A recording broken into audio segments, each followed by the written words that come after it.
As a mother, my days are usually full, but I try to keep a simple daily routine that works for everyone in the family. I wake up at 6:30 every morning. The house is still quiet, and for a few minutes, I enjoy the silence. I make myself a cup of tea, sit by the kitchen window, and think about the day ahead. It's my little moment of peace before the storm. But soon, I have to drag myself out of bed properly and start getting things ready. By 7 o'clock, the children wake up. Emma, my daughter, is always full of energy. She jumps out of bed and runs to the kitchen asking, "Mom, what's for breakfast today?" Jack, my son, is the opposite. He hides under the blanket and mumbles, "5 more minutes, Mom." I sometimes laugh, but I know if I give him more time, we'll be late. It often feels like a race against the clock. Breakfast is usually simple: toast with jam, cereal, or sometimes eggs if I have time. While they eat, I check their school bags, remind them about their homework, and ask if they need anything for school. My husband joins us at the table, sipping his coffee and reading the news on his phone. Finally, by 8 o'clock, we all leave the house. My husband goes to work, and I walk the children to school. When I come back, the house is quiet again.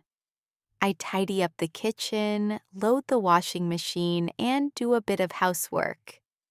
I actually enjoy these quiet hours because they give me time to focus. I also teach English part-time, so I spend a few hours preparing lessons and checking my students' homework. It's not always easy to balance work and family, but I love teaching. It keeps my mind active and gives me a sense of purpose. At around 12:30, I take a short break for lunch. Usually, I make a sandwich or a salad, and if the weather is nice, I go for a quick walk outside to get some fresh air. Even 10 minutes in the sunshine can do wonders for my energy. The afternoon is often busy again. Sometimes I go shopping for groceries. Sometimes I meet a friend for coffee. And other times I just stay at home to catch up on laundry or ironing. Around 3:30, I pick up the children from school. On the way home, they both talk at the same time.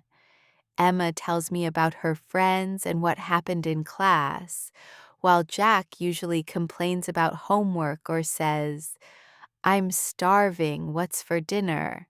Back at home, we have a small snack, and then it's homework time. Emma usually sits down quickly and gets started, but Jack needs a little pep talk before he begins. Sometimes I sit with them to help. Other times I prepare dinner while keeping an eye on their progress. Dinner is around 7 o'clock. This is my favorite part of the day, when we all sit together and share our stories. There's always laughter, sometimes arguments, but it's always warm. After dinner, my husband washes the dishes while I tidy the table. Then we usually relax together. We might watch TV, play a board game, or simply talk. By 9 o'clock, the children get ready for bed.